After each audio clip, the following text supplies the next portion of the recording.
ನೋಡಿ, ಈ ಸಮಸ್ಯೆ ಯಾಕೆ ಉಲ್ಬಣ ಆಯಿತು? ಸಿದ್ದರಾಮಯ್ಯನವ್ರು ಚುನಾವಣೆಯವ್ರಿಗೆ ಏನು ಹೇಳಿದ್ರು? ನಾ ಸಾಲ ಮನ್ನಾ ಮಾಡ್ತೀನಿ ಅಂತ ಹೇಳಿದ್ರು. ಸಾಲ ಮನ್ನಾ ಮಾಡಲಿಲ್ಲ.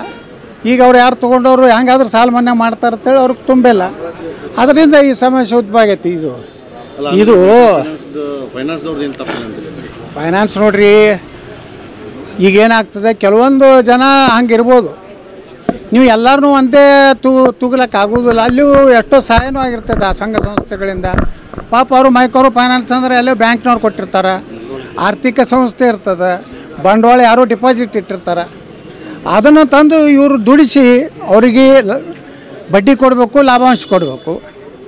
ಮತ್ತು ಕೆಲವೊಂದು ಸರ್ಕಾರದ ತಪ್ಪು, ರಾಜಕೀಯ ಪಕ್ಷಗಳ ತಪ್ಪು ನೀತಿಯಿಂದ ಅವ್ರಿಗೇನು ಅನಿಸ್ಬಿಡ್ತು, ಹೆಂಗಾದ್ರೂ ಸಿದ್ದರಾಮಯ್ಯನವ್ರು ಹೇಳಿಬಿಟ್ಟಾರೆ ಮನ್ನಾ ಮಾಡ್ತಾರ್ತೆ, ನಾಲ್ಕು ತುಂಬೋಣ ಅಂತೇಳಿ ಅವ್ರಿಗೆ ಗಟ್ಟಿ ಹಾಕೂತ್ರು. ಈಗ ಅದೆಲ್ಲ ವಜ್ ಹಾಕೂತೈತಿ. ಇದಕ್ಕೆ ದೊಡ್ಡ ಕಾರಣನೇ ಸಿದ್ದರಾಮಯ್ಯನವರು. ಸಭೆ ಮಾಡಿದ್ದಾರೆ ಸರ್, ಸಭೆ ಮಾಡಿ ಅವ್ರಿಗೆಲ್ಲ ನಾವು ಯಾರು ತೊಗೊಂಡ್ರೆ ಕ್ರಮ ಜರುಗಿಸ್ತೀವಿ. ಹೆಂಗೆ ಕ್ರಮ ತೊಗೋತಾರೆ ರೀ? ಸಾಲ ತೊಗೊಂಡಿದ್ದು ಖರೆ ಐತಿ. ಮತ್ತು ಆ ಡಿಪಾಸಿಟ್ ಇಟ್ಟವ್ರು ಏನು ಮಾಡಬೇಕು? ನೀವು ಮಾಡ್ತೀರಪ್ಪ, ಹೌದು. ಡಿಪಾಸಿಟ್ ಇಟ್ಟವ್ರನ್ನ ಏನು ಸಿದ್ದರಾಮಯ್ಯವ್ರು ಕೊಡ್ತಾರೆ? ಮನಿದು ಕೊಡ್ತಾರೆ? ಅವೆಲ್ಲ ಆಗೋಲ್ಲ, ಹೋಗೋಲ್ಲ. ಆರ್ಥಿಕ ಸಂಸ್ಥೆಗಳು ಗಟ್ಟಿ ಉಳಿಬೇಕಾದ್ರೆ ನೀವು ಸಾಲ ಮನ್ನಾ ಮಾಡ್ತೀನಿ ಅಂತಿರಲ್ಲ, ಆಯಾ ಬ್ಯಾಂಕಿನ ತುಂಬಿಡ್ರಿ.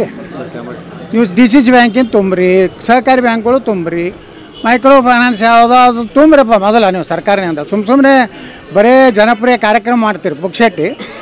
ಅಂತಿಮವಾಗಿ ಹಾಳಾಗೋದು ಯಾವುದು? ಸಾರ್ವಜನಿಕರು ಇಟ್ಟ ದುಡ್ಡಿನ ಸಂಸ್ಥೆಗಳು ಹಾಳಾಗ್ತವೆ. ಇದರಿಂದ ಬಸವನಗೌಡಿಗೆ ಏನಾಗೋದಿಲ್ಲ, ಸಿದ್ದರಾಮಯ್ಯಗೆ ಏನಾಗೋದಿಲ್ಲ, ಜನರಿಗೆ ತೊಂದರೆ ರೀ. ಒಂದು ಕಡೆ ಡಿಪಾಸಿಟ್ ಹೋಲ್ಡ್ರ್ ಅವರು ಕಷ್ಟಪಟ್ಟನೆ ಬೆವರು ಸುರಿಸಿ ಎಷ್ಟೋ ಜನ ದುಡಿದು ತಮ್ಮದು ಒಯ್ದು ಬ್ಯಾಂಕ್ನಾಗೋ ಮೈಕ್ರೋ ಫೈನಾನ್ಸ್ನಾಗೋ ಇನ್ವೆಸ್ಟ್ಮೆಂಟ್ ಮಾಡಿರ್ತಾರೆ. ನೀವು ದಿಢೀರ್ನೆ ಸಾಲ ಮನ್ನಾ ಮಾಡ್ತೀನಿ ಅಂದ್ಕೊಳ್ಳೇನೆ ಅದರ ಪರಿಹಾರ ರೂಪವಾಗಿ ಆ ಸಂಸ್ಥೆಗೆ ಕೊಟ್ಟರೆ ಅವು ಉಳಿತಾವೆ.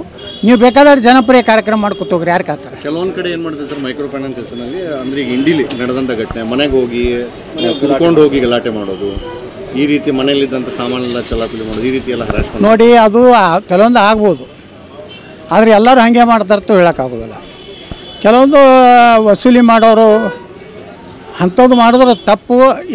ಅದ್ರ ಜೊತೆಗೆ ಎಲ್ಲರೂ ಮಾಡ್ತಾರೆ, ಯಾಕೆ ಆರೋಪ ಮಾಡ್ತೀರಿ? ಯಾರಂಥದ್ದು ಮಾಡ್ಯಾರ, ಹರಾಸ್ಮೆಂಟ್ ಮಾಡ್ಯಾರ, ಯಾರು ರೊಕ್ಕ ತಿಂದು ಆ ಸಂಸ್ಥೆದ ರೊಕ್ಕ ತಿಂದು ನಮಗೆ ಸಾಲ ಕೊಟ್ಟಾರ ಅಂದ್ರೆ ಅದು ಬೇರೆ. ಎಷ್ಟೋ ಸಹಕಾರಿ ಕ್ಷೇತ್ರದಲ್ಲಿ ಇರುವಂಥವ್ರು ಪಾಪ ಪ್ರಾಮಾಣಿಕವಾಗಿ ಬಡವರಿಗೆ ಅನುಕೂಲ ಆಗಲತ್ತೂ ಕೊಟ್ಟಿರ್ತಾರೆ.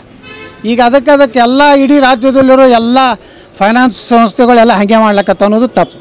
1% 2% ಇರ್ತೈತಿ. ಅದರ ಸಲುವಾಗಿ ಎಲ್ಲರ ಮಗ ಅದನ್ನು ಹೇರಬಾರ್ದು.